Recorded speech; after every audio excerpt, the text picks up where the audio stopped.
Great. Good afternoon, everyone. Thanks for joining us today. We have an exciting topic with some real industry expertise that we're eager to share with you this afternoon. This is a topic that everyone in the nonprofit sector really needs to strengthen our expertise and pull in as much insight as possible. And so we are at GuideStar thrilled to be able to partner with the Room40 group, hopefully provide you with some insights that you can put into practice immediately following today's webinar, and hopefully will strengthen your fundraising approach for the remainder of this year. Next slide, George. So I'm going to provide a quick introduction. We're going to start with some housekeeping items, and then I'm going to just remind folks about what GuideStar can do to help you in your fundraising strategy, and then I'll pivot it back over to George for the majority of today's content. Next slide, George. If you haven't participated in a go-to webinar before, please understand you are muted for today's call. We are recording today's call webinar, as you heard me mention a moment ago. Every registrant will get a copy of the recording or a link to the copy of the recording and PDF versions of today's slide deck. Generally takes us about 48 hours to send those back out after the conclusion of the webinar. Please know you'll have this information in your hands by the middle of this week. Additionally, while you will remain muted, if you have questions, please feel free to use the questions and chat components of the navigation bar that sit on the right-hand side of your webinar. You see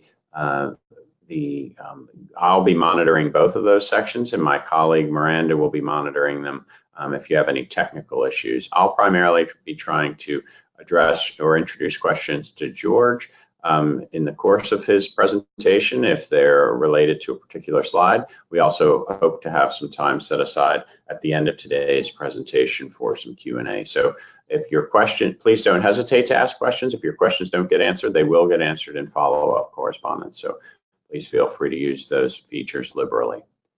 George, next slide.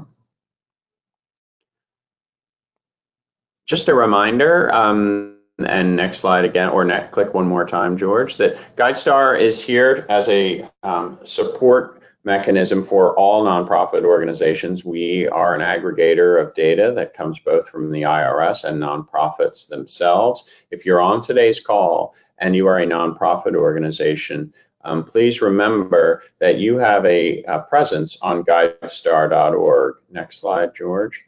GuideStar is a data hub, and click one more time, please, to push data to two primary places.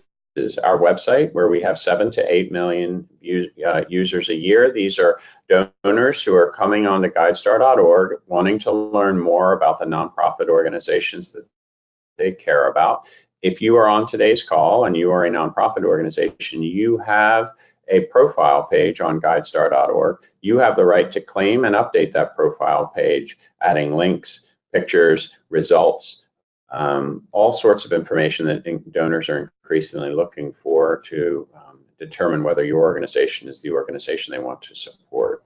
In addition to GuideStar.org, we also push nonprofit data to our partner network, over 200 organizations throughout the U.S., increasingly throughout the world, who are pulling your nonprofit data in to provide their donors with an experience that helps educate them on their giving strategies. You can consent and share your data through the GuideStar data distribution network.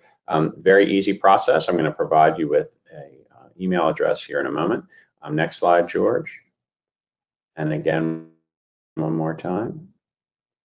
Some of our data distribution partners are listed here. Again, with your GuideStar profile data, which as a nonprofit, you have a presence on GuideStar, you can choose to share your information with many of these partners, Amazon Smile, Google for Nonprofits, Facebook.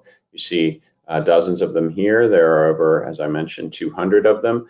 We estimate 20 to 30 million users. These are donors who are looking to learn more about nonprofit organizations in their community and beyond, are pulling GuideStar's data to populate their search to help align their users and their consumers with the causes they care about. Next slide. If you want to make sure, or if you're not sure whether you have your GuideStar profile claimed, it is a free and easy process. If you're on today's webinar, you can just send a quick email to support@guidestar.org. If you put in the subject line, the Room40 group webinar, we will be sure to get back to you and confirm or let you know that you have the option now to update your GuideStar profile, or we will help you understand who within your organization is already doing that. Please, in the main body of your email, include your first and last name, your EIN, and your zip code. And please try to email us from the email suffix that is most closely linked to your nonprofit organization. Please try not to use a Gmail or AOL email address. Please use an email address that correlates with your organization. Very easy process, takes about 10 minutes. Just want to remind you that it's a great way to help amplify your voice and get your nonprofit in front of the next generation of donors who are looking to learn more about the great work you're doing. With that, George, I'll hand it over to you. Let's take a dive into some fundraising strategies and make sure we are able to learn what we need to know so we can make 2018 a great year for the sector and for our organizations.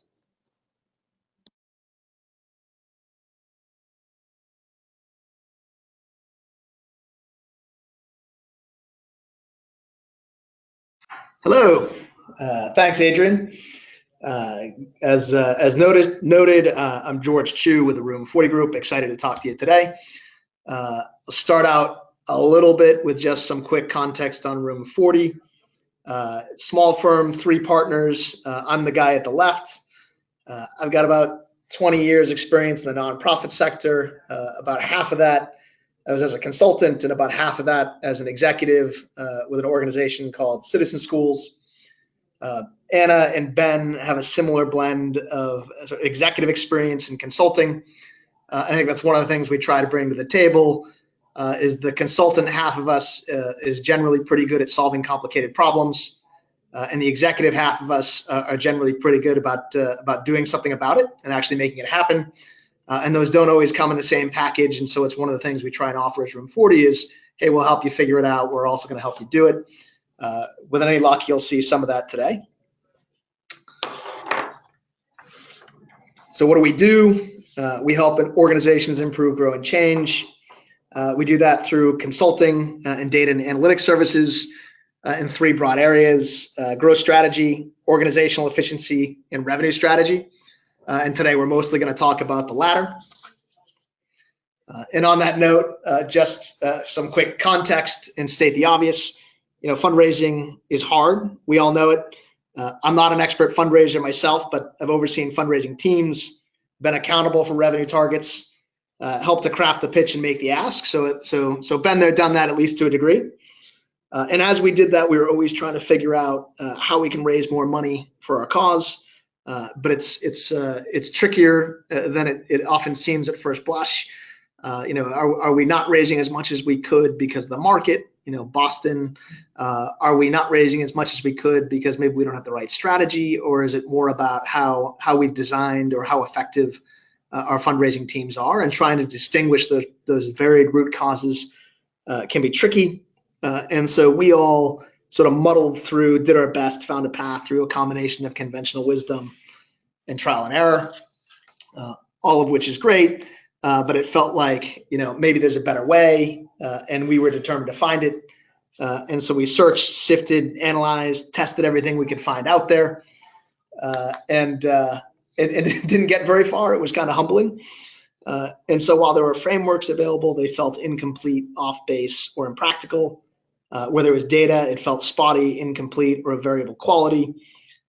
And so we just felt like we were stuck and went back to basics. And in doing so, discovered some things and would love to share them and get feedback on them as we go. And in particular, we're going to share 4 key takeaways that we found. The first of which is that revenue and program strategy are really distinct. And in particular, and I should say, that was the first place we went in trying to figure out, hey, there's got to be a better way. Where should we start? Strategy seemed like the logical place. the definition of strategy. What are you going to do with your limited time, money, and why? That seems like it should be really useful in the context of how can I raise more money and how do I invest my limited fundraising time and effort into the right things. But when we looked at, and I'll speak for myself here, when I took a look at our organizational strategy, it was by and large what you might call a service delivery or a program strategy. And within that, there was a really clear outline of our customers within the strategy. So in this case, for citizen schools, that was students. There was a very clear set of costs associated with delivering on that service delivery strategy, so program staff. And we'd often spend a lot of time figuring out what this program strategy was going to be, add up all the resources we needed over the next 3 to 5 years, get a really big dollar number, and then turn to our fundraising team and say, hey, do you think you could raise this? And that helped us, really made me realize, hey, there's a different component here that we're not paying enough attention to, revenue strategy, in which you have a really different set of customers, donors, and you also have a really different set of costs in terms of a fundraising team. And while they have to connect, they have to be linked to your program strategy, it's really a separate business that you're running, program and revenue, and those two separate businesses are not equal. They do have these different set of customers and these different set of costs. And if in fact that is true, your organizational strategy has to account for both. And in my own experience, maybe 80% of our effort was invested on that program strategy. That makes a ton of sense. That's why we exist. We're here to help our beneficiaries. But no money, no mission. And so it felt like perhaps we were underinvesting on the right-hand side of this chart, or the revenue strategy. And so that was the first fundamental insight we had, is that these are different things. And we felt that we were underinvesting on the revenue side of the equation. The second takeaway really revolved around, now that we've identified revenue strategy as distinct, what does it actually mean? What is it composed of? And so we created the 6 components of revenue strategy, or as we like to call it, the wheel of revenue strategy. And these are all the pieces that you need to have in place for revenue strategy, starting with the upper corner. Market insights is understanding the market you're in. You can define that geographically, Boston. You can define it in terms of source, corporate, foundation, individual, or you can define it by domain, education, healthcare, et cetera. And that's both how much information about the market as well as your peers, competitors, analogs in the market, sort of understanding. That's piece number 1. Piece number 2 is understanding the who we're raising money from, or the donor segments. 3 is what do we offer those donors? Why do they give us money? What is the value proposition for them? 4 is campaigns. How do we actually engage with those donors, and how do we deliver on that value proposition? That might be things like a gala or an event. And then design of the fundraising team. So we need to set up specific roles and responsibilities. And then the effectiveness of the people in those roles and the infrastructure associated with it are the 6 pieces we felt you need to have in place to have a quote unquote revenue strategy. And the wheel just indicates that this is an iterative process, not a one and done. And here we're going to do a quick poll, a quick survey. Given the definition that you've just seen, do you have a revenue strategy? And you can see that, and do you use it? And you can see the different options available here.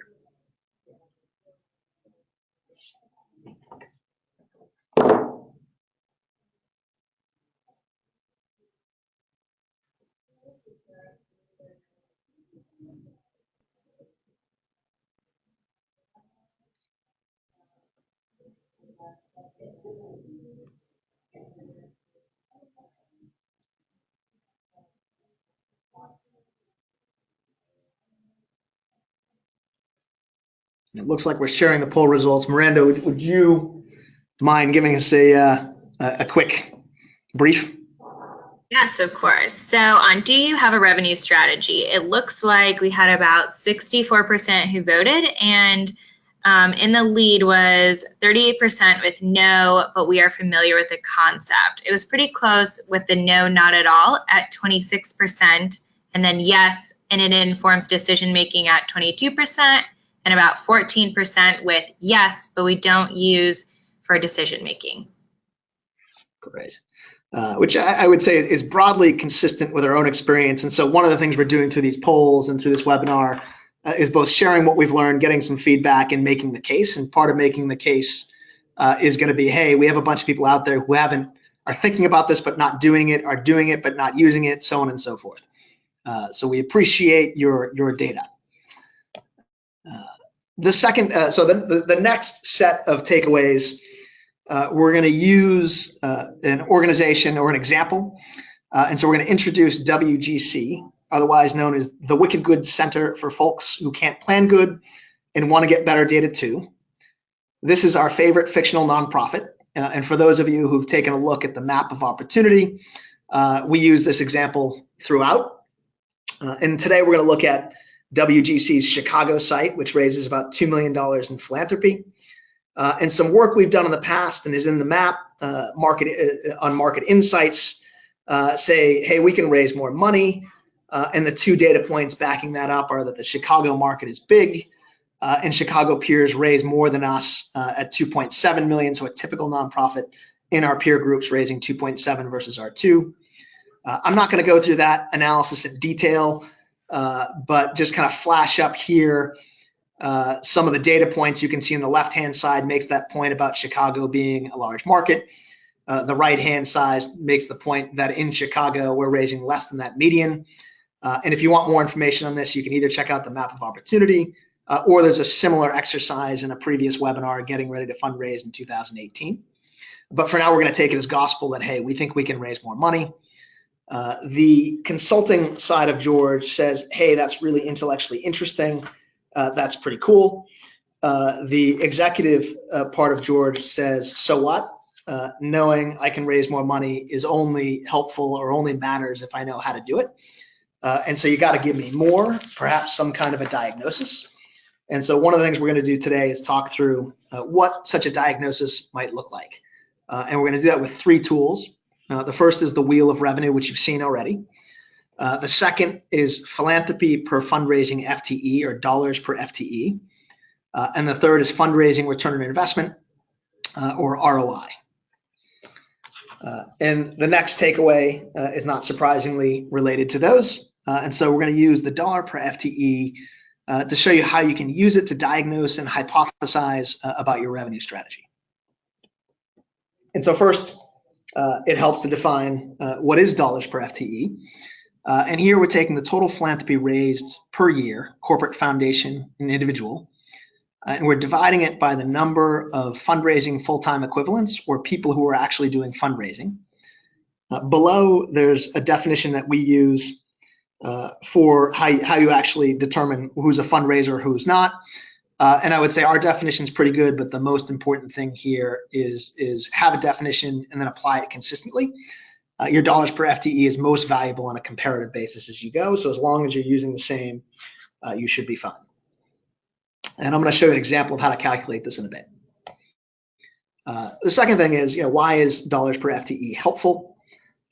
And one of the things we find it incredibly useful for is a quick and dirty acid test on if that ratio is high or above average. And I'll talk about how you might get an average in a moment. That typically indicates a capacity issue. So you're already raising a good amount of money per person, so you need more people.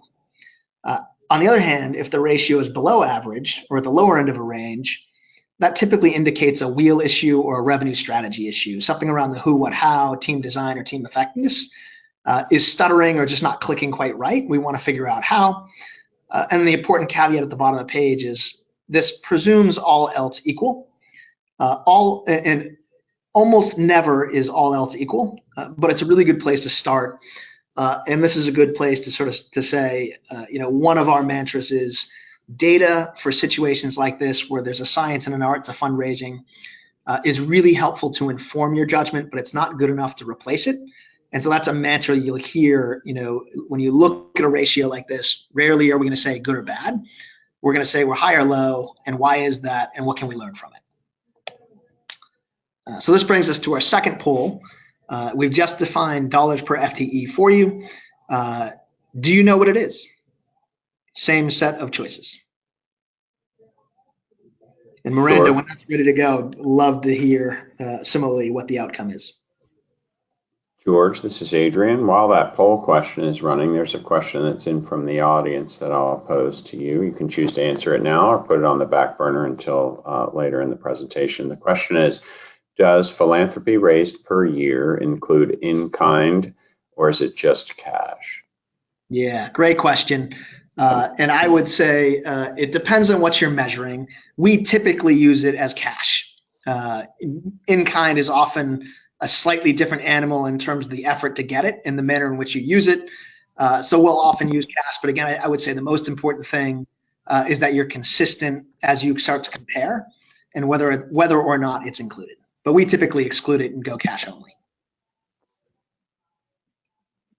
All right, George, it looks like for the results, we had a majority of the people, 61% actually said no, not at all to knowing the answer. And then we had about 27% saying no, but we're familiar with the concept. And then about 5% yes, informs decisions, and 7% yes, but we don't use it for decision making. Great. Super helpful. And again, I would say this is the first time we sort of gathered explicit data on it, but anecdotally, this fits with what we know. And hopefully, as we go through this and we get to the questions, the other part of this conversation is, would it be valuable if you did know this or were using it more effectively? And then collectively, how do we as a sector get better at doing that? And actually, to that end, we're going to do a quick example here now using WGC Chicago. If we do the math on this, we get to about 0.6 million. And the math is in the box below. You may recall that we're raising about $2 million in philanthropy from WGC Chicago. And in this example, this would be cash, not in kind. 1.2 million of that's coming from corporate, 0.5 million of that's coming from foundation, and 0.3 million is coming from individual. In terms of fundraising FTEs, we have an executive director spending about 70% or 0.7 of their time fundraising, a development director and a grants manager fully dedicated to fundraising, and an ops manager who's investing half their time on the Devo front for 3.3 in total. So if you divide the 2 million by the 3.3, that gets you to your 0.6. And here the first obvious question is this good or bad? And the answer is we don't know yet. We need something to compare it to. So these numbers in absolute are marginally useful to know. They're exceptionally useful when you can compare them. And so in this case, let's pretend we call up a few of our peers, colleagues, friends in Chicago at different organizations and say, hey, you guys are roughly analogous to us. How much are you raising philanthropically, and what's the size of your fundraising team? That's either a conversation, or you can imagine you use GuideStar to figure out how much money they're raising. And you might look at their website to figure out how big their fundraising team is. And let's say you put those together and you pull up a chart that looks something like this, where you've got peer A on the left, who's raising 1.2 million. You've got peer WGC Chicago with your 0.6 million in the middle, and your peer B raising $500,000. Now there would be a temptation here to say peer A is twice as good as us. And I would encourage you to pause on that and say they're raising more than us. What's different about them, and what might we learn from them? And so maybe in that conversation, or maybe from your own background research, you happen to know that peer A is almost exclusively focused on individual giving and high net worth individual giving in particular. And they've got a rock star board and a solid development team that's been around for 2 or 3 years. And high net worth individual giving tends to be a high yield activity. That's your 1.2 million. You may recall WGC raises a lot of corporate dollars. Often corporate dollars, when you're engaging employees, can be very renewable year over year. So it's very sustainable, but often has high stewardship costs. And so naturally, you might have a lower dollar per FTE. So it's a great example of it's not necessarily good or bad. It's lower and higher, and why. And then peer B, it turns out, it typically raises $750K per year, but has had turnover in their development department, and so they're somewhat artificially low. And so the key message here is use the data, always find the story behind the data, and then decide what's applicable to you or not. And in this case, let's pretend we decide this is a decent peer group for us to look at. The average of that peer group is 0.8 million. We're below, and if you recall from our previous slide, when you're below, that typically indicates you've got some kind of a stutter in your revenue strategy somewhere in that wheel. And so that would be one of the hypotheses we would come out, is this is a wheel issue, not a capacity issue. And here's some quick conclusions around the dollar per FTE. The one above, you can see, we just stated, the ratio helps us diagnose, in this case, misfire, not capacity. It can also help us create a hypothesis. So you may recall the left-hand side, peer A was generating a much higher ratio based on individual giving. You may also recall that WGC doesn't raise much money from individuals. And so one place where we might be able to improve a hypothesis on how we can improve is to build that individual giving, and to do so using our solid corporate partner base. Corporate partners are often a place where people are already engaged and might be willing to give as individuals, not just as part of their company. And that brings us to takeaway number 4, that return on investment can help us test that hypothesis and allocate resources. Start with what is ROI. It's a ratio, as you can see from this chart, on the top hand, a ratio of the benefit or what we get out of a particular activity relative to what we put in or the investment. The benefit in the top half typically comes in 3 different flavors: brand, network, dollars raised. Brand and network are on this list because they're actually quite important. They're grayed out because they're difficult to quantify. And so often what we'll do is start with the ROI and the dollars raised, and then talk about the brand and the network qualitatively. Similarly, in the investment, you've got infrastructure. That's things like your CRM system, operating expenses, things like event costs, and then staff time. Staff is bolded again because it's typically the biggest driver of investment. It's helpful because it's going to help us test our hypothesis in 2 different ways. By outlining the specifics of benefit and investment, we understand the drivers of our revenue business profitability. So what activities yield more dollars than others? It also helps us create and evaluate what-if comparisons. So once we know what those drivers are, if we pull one lever, what happens? If we push another lever, what happens? And which one of those things will be best for us? And the next step that leads to the next thing, which is when we know what levers to pull, we need to pull them by allocating resources. And so it helps us figure out where and how to invest our scarce time in dollars. This brings us to our third and last poll. You've now seen a definition of ROI. Do you know what yours is? George, while we are going through that poll, I'll pose another question that's come in through the Q&A section. And folks, just a reminder, if you have questions, please post them on the nav bar on the right-hand side. The question is, I don't understand why dollars per FTE being above average is a bad thing. Do we need more fundraisers? Isn't such a ratio being above average mean that our fundraisers are doing better than the average in the market? Yes, I think that has been stated correctly. So I didn't mean to imply that having a high dollar per FTE is bad. Quite the opposite. It means that your fundraising team is being efficient. And so if there's less efficiency to be gained, the better option is to add more people. In other words, if you've got fundraisers who are doing as much as they possibly can already because they've got the right strategy and they're proficient, then if you want to raise more money, the biggest bang for the buck will come from adding fundraisers. Conversely, if you're below that average, it means that you could probably get more per person, and you want to focus on that first. Thank you, George. And one more question related to FTE calculation.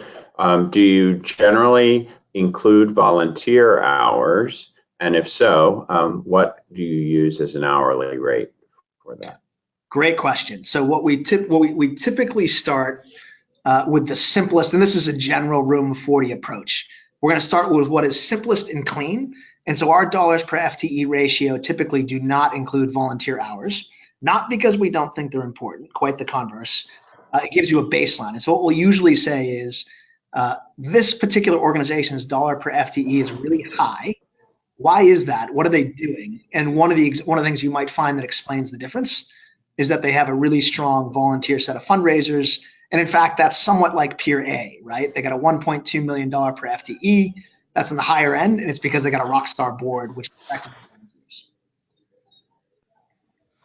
And so we don't typically quantify the rate because we don't typically use that directly in the calculation. Thank you, George. And just a shout out, independent sector did release the sort of nonprofit sector's rate of a volunteer hour. I think this was released last week, $24.69. That does not apply to what George's answer, but it may be relevant if you're doing calculations of volunteer hours in your organization. Miranda, do you have poll results? And then we'll pivot to the last section of the webinar. All right, here we go. So do you know your ROI? The highest was no, but we were familiar with the concept at 43%, but really closely came in second of no, not at all at 40%. 9% with yes, and it informs decision making, and 7% with yes, but we don't use for decision making. Great, thank you. And again, I think one of the things I'm particularly interested as we go through this in the comments of the webinar afterwards. Question 1 is, do you do it? Question 2 is, do you see the value in it? And as we go through this, love that feedback, formally, informally, webinar, or beyond it. What we're really trying to do here, I think, is understand what the case is for revenue strategy and build it as appropriate for the sector at large. So this is fantastic. So next, we're going to do another example. We're going to calculate WGC's Chicago's ROI. And what you'll see here is, well, first of all, the first thing I would say about ROI is you need to get really specific on the who, what, how in order for it to be relevant. So in this case, we're going to take individual giving. You may recall that was the hypothesis, we can improve individual giving. The what or the value proposition to those individuals is, hey, you get a night out, you get to do some networking with friends, families, peers, and colleagues, and you get some social glow. You get to feel good about supporting your community through a good cause. And the how of the how we'll deliver on that value proposition is a gala. And so in this case, about half of WGC Chicago's individual giving dollars comes from this event. On the right-hand side, under dollars raised, in the benefit, you can see $150,000. And that's about 250 tickets, $250 tickets times 500 guests, plus some money from a silent auction gets you to that $150K. Down below on the investment side, we can see about $50,000 on the operating expenses for things like space rental, catering, etc. And then I just ballpark staff time here by saying, if we take 3 staff, 50% time over 3 months, making an average of $50,000 with 20% fringe, that math will get you a number approximately $25,000. And so your total investment is 75. And then your ROI is going to be the benefit minus the investment divided by the investment, and that will give you 100%. And what that indicates is you get $2 out in benefit for every dollar you get in. And at this point, again, the logical question is 100% ROI, is that good or bad? And similar to before, the answer is we don't know yet. We need to compare it to something. There are lots of different ways in which you can compare ROI, both within an organization as well as across organizations. In this case, because our hypothesis with WGC is that we can raise more money in individual giving, we're actually going to compare different segments within individual giving for WGC. And so one way to think about that is, let's pull out our list, our 500 people who attended this gala, and take a look at who they are. And the first person we see is Mrs. Cunningham. Mrs. Cunningham is the mom of my best friend, Richie. She is representative of a category of givers, a segment, a donor segment we'll call annual givers. And the value proposition, the reason why she gives is she knows me. Because she knows me, she's volunteered for the organization. She has a connection to it. She tends to give at year end to get that tax deduction. And social glow. She supports her community. She wants to do good. She feels good about giving this money. That's the value proposition of why she gives the money. And then the how is the gala, and we got about $300 per person from people like Mrs. Cunningham, $250 ticket, average of $50 from the auction. And so that's what we see. And so that makes a ton of sense for Mrs. Cunningham. But when we take a look at the next name we recognize, we might see someone like Dre. Dre is a recently promoted advertising executive with one of our corporate partners. And when you talk to Dre and ask him, what the value proposition for attending this gala is for him, he might say, listen, I get to network with some of my peers outside of work, both within my company, but also at similar companies. I get perhaps an opportunity to demonstrate my ability. So if I'm volunteering or doing some work for the organization, I get to do that and demonstrate what it is I can do. And again, social glow, I feel good supporting my community as I go. And when you look at the how, the gala, we did the same thing. We asked Dre for the same thing we asked Mrs. Cunningham, which was $300. But maybe we could have said something along the lines of, hey, Dre, would you be interested in leading a small group of your peers to sell a $5,000 table? And so that would hit the networking, it would hit that opportunity to demonstrate abilities, and that would pull a lot of money out from Dre beyond the $300. Now, to be clear here, what I'm not saying is ask people for with more money for more money. That's a relatively obvious thing and not particularly helpful. But what I am saying is every organization has a list of people. Within that list of people, there will be different segments that value different things and have different willingness and ability to pay. And if you are able to understand who each of these people are in terms of segments and understand what they derive value from, you all else equal are going to be able to get more money from them. At this point, you might say, yes, that's true, but we'd have to spend more time with Dre. That's going to cost money. And so we want to do our ROI analysis again, right? On the left-hand side, you see Mrs. Cunningham with our 100% ROI. On the right-hand side, we say, let's assume we get that $5,000 table purchase. Let's also assume an executive director needs to spend, an extra 5 meetings, 3 hours of prep and preparation time with the executive director, and that we ballpark that at $900. You still see a really large difference in the ROI, with Dre realizing almost 4 times as much ROI as your annual giver and Mrs. Cunningham. And so again, the message here is if you can identify within your existing list who are the annual givers, who are the up and comers, and then equate your pitch to what they need and how much they're willing and able to give. It doesn't take a lot of Dre's to significantly boost your individual giving. And so to summarize this, again, the ROI helps us test our hypothesis. And here I would say our hypothesis was we can raise more money through individual giving. And the quick ROI exercise we just did indicates that we're using a one-size-fits-all approach. And that's leaving some significant money on the table. And based on that, that starts to hint on how we might allocate our resources. So the first thing we might do is say, hey, ops manager, take that list, do your best to segment those individual donors into those categories.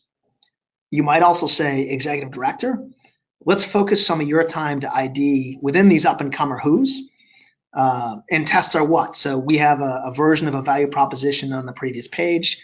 Does that actually work? Let's try it out, test and iterate. And then finally, you might set slightly higher gala targets based on a new mix between up-and-comers and individual givers, and then see how far you can get and how fast you can go. Just to wrap up the WGC example, what we just walked through, we know based on the dollar per FTE, it is most likely a strategy, not a capacity issue. We have a hypothesis that we somewhat validated here that we can raise more money through individuals. We know customer segmentation. Are you an annual giver? Are you an up-and-comer? Is a driver of profitability. And then we can create some what-if scenarios around those up-and-comers to figure out what is the best way to approach them, what are the highest ROI activities. Based on those high ROI activities, we can figure out how we should spend our time, be it segmenting the donors or cultivation time as an executive director. And so at this point, I'm going to pause and just open the floor for questions.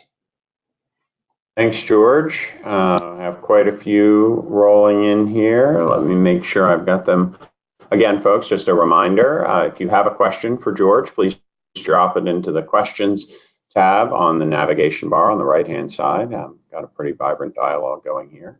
One moment.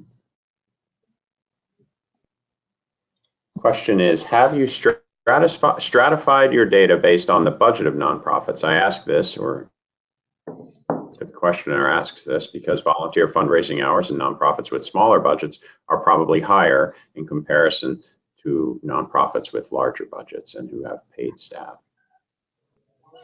Yeah, great question. And the answer is yes. Although I would say we continue to accumulate a data set. So I would say, to some degree, it's anecdotal in terms of how you slice and dice the data. But generally speaking, I would say, first of all, in the dollar per FTE ratio, that seems to be pretty consistent. Most of the organizations we've looked at have been $1 million and up. And that ratio seems to be fairly consistent in the context of a structured development team. So often, most of the time, we're looking at a team of 2 to 3 people. And maybe one caveat to this would be, we're not necessarily saying that, you add a development staff and $1 million shows up, or $600,000 shows up per person. It's that when you have a dedicated fundraising team, a team collectively can often generate ratios like that. And then I think the smaller you get, it can be really a wide range. So you might have a founder of a small nonprofit who's just an exceptional fundraiser, very well networked, raising a lot. You might have another who's more of a program expert and is building that capacity. And I think often that capacity is then made up through volunteers in the board. So I would say the ratios hold pretty constant. You do want to take a pretty close look when you do that peer benchmarking at relative size. And then I would say the relative size categories can be bigger than you might think. Obviously, you don't want to compare a $100 million organization to a $500,000 organization, but looking at people in sort of the $500,000 to $3 million range, again, because the ratios aren't perfect, good or bad, it's more about their ratio is higher, ours is lower. What's the difference?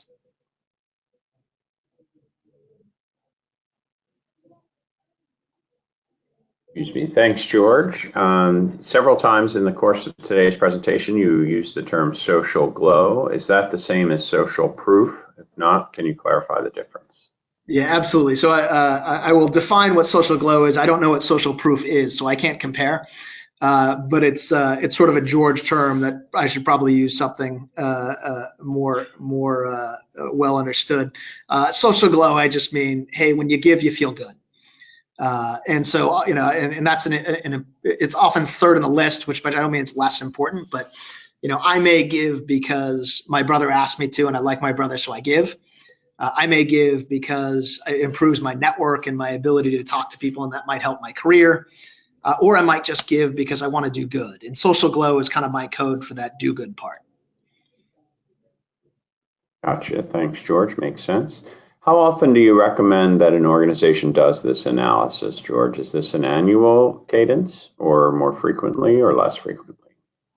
Yeah, I think, on average, I would say an exercise like this for most folks once a year is fine.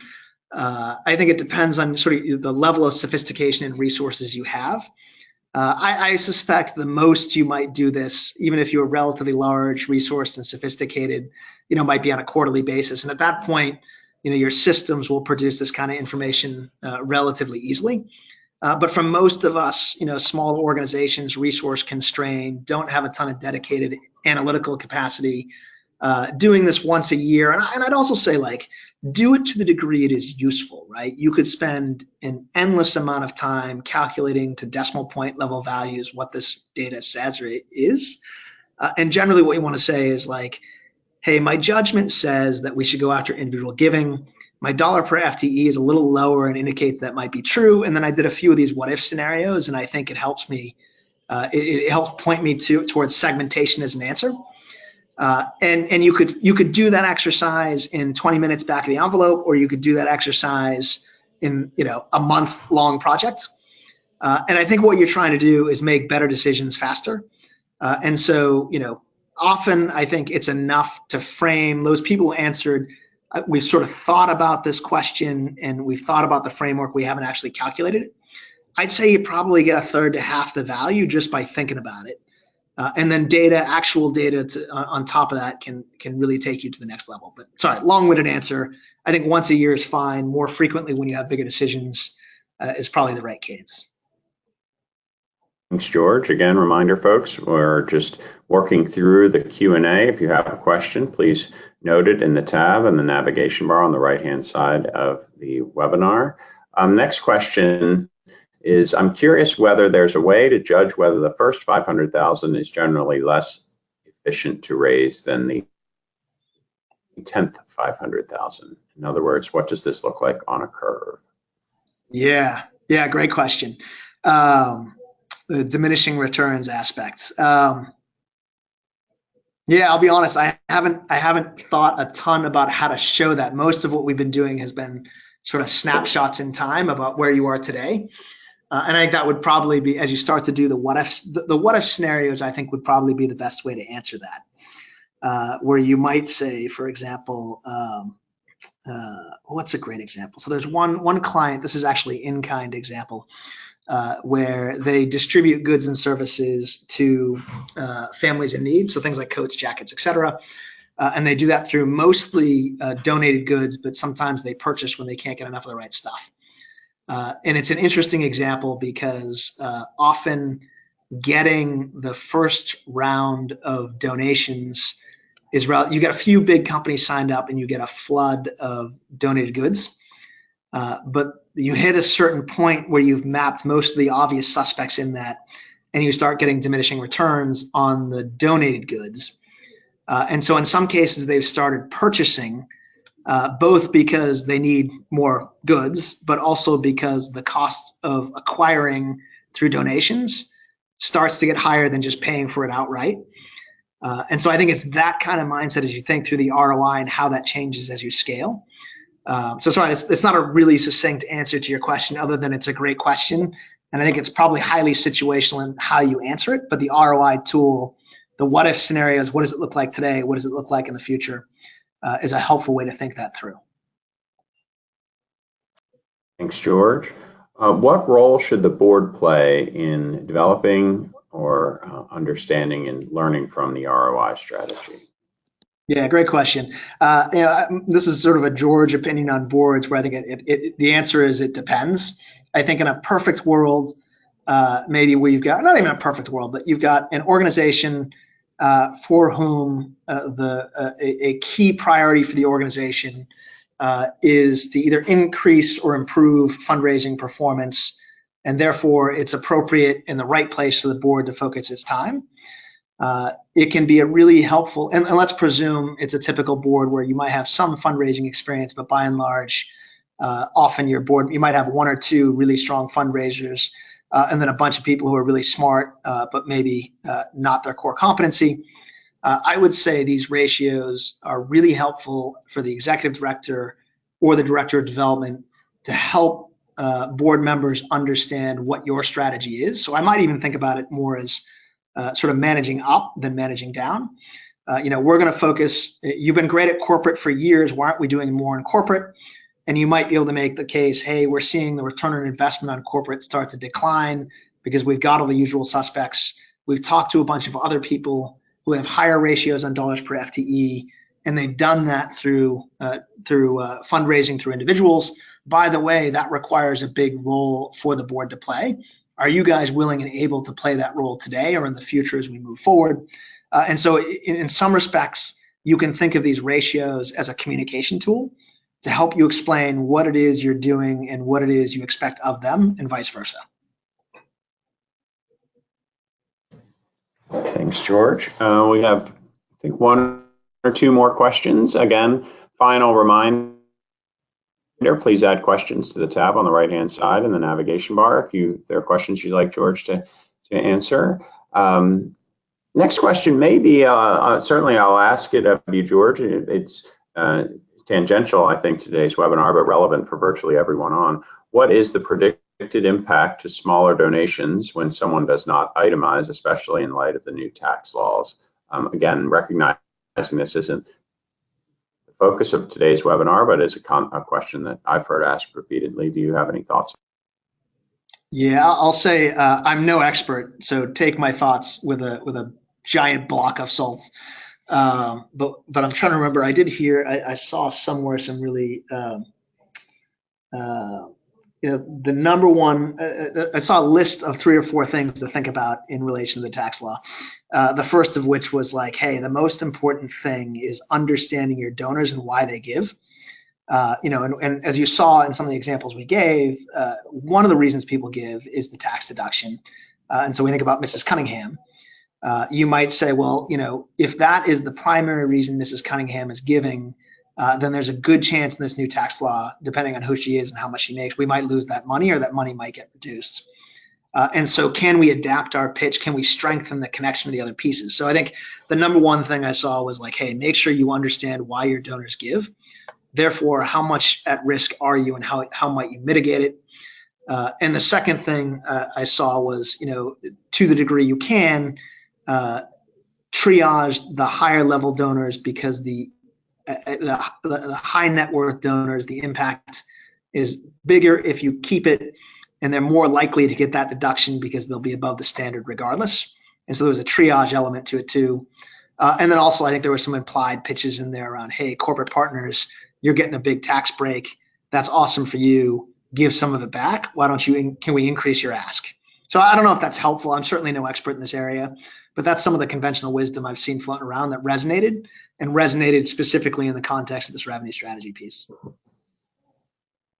Thanks, George. I will say that there's some great preliminary research that's happening. A group called the National Council on Nonprofits is monitoring this tax law changes and the implications in the nonprofit sector. If you're not familiar with that, I would just search National Council on Nonprofits and go to their website. I'm sure you'll find lots of articles that they've either co-published or are pushing out that might help you understand what the implications for your organization might be. I'm going to use this as the last question. It just came in. We're going to conclude here after this question, after George gets a chance to answer this question again. If you have questions and they did not get answered today, please know that we will get back to you directly on this. Today's webinar is being recorded, and you'll receive a copy of the recording and the slide deck. Generally takes us about 48 hours to turn that around. Last question here, George, before we'll offer our concluding remarks. A donor gave a space for 2 years rent-free, so effectively $24,000 donation. It's in kind, but it did shave off $24,000 of our expenses. Why wouldn't we calculate that into our dollars per FTE from a fundraising perspective? Yeah, so I would say, again, there's no right or wrong to these answers. And it depends a lot on what question you're asking. And it depends a lot on how that $24,000 in-kind donation came about. And so the most important thing is when you're looking at that ratio, either comparing it over time or to other people, you want to make sure it's apples to apples. So if you're including in-kind for you, make sure you include in-kind for other people as well, is the first thing I'd say. So no right or wrong here, just choose and be consistent. And then I think the second thing is like, what specific question are you asking or answering? At Citizen Schools, for example, in-kind was important and critical, but often things that weren't mission critical. So we were raising, there was sort of a distinction between the people who are 90% focused on fundraising cash. And then often, for example, the CIO, who's not a fundraiser, might have been working closely with Cisco to get an in-kind grant on telecom systems. And what we were trying to measure in that particular case was the fundraising effectiveness and efficiency of the particular individuals on the fundraising team. And so in that case, we excluded it for those reasons. But it really, there's no right or wrong here. It's just be consistent in how you treat it. And then it depends on what specific question you're trying to answer. Are you looking, if the fundraising team and the executive director spent a lot of time cultivating that in-kind rent, and that time could have been invested or would have otherwise been invested in raising cash, then I think it makes sense to include it. So again, no right or wrong, just be consistent and make sure it answers the question you're asking. Thank you, George. Just a reminder, folks, that if these fundraising strategies and your revenue strategies are important, I would also strongly recommend that you're claiming and updating your GuideStar profile. This is a free way for you to keep from being a best kept secret. If you're doing great work in your community, donors are increasingly using GuideStar's tools and data to make decisions about your organization. Make sure that your profile on GuideStar.org is as accurate and up to date as possible. George, want to take a moment and thank you very much for you and your team. Looks like you have both your blog and your contact us.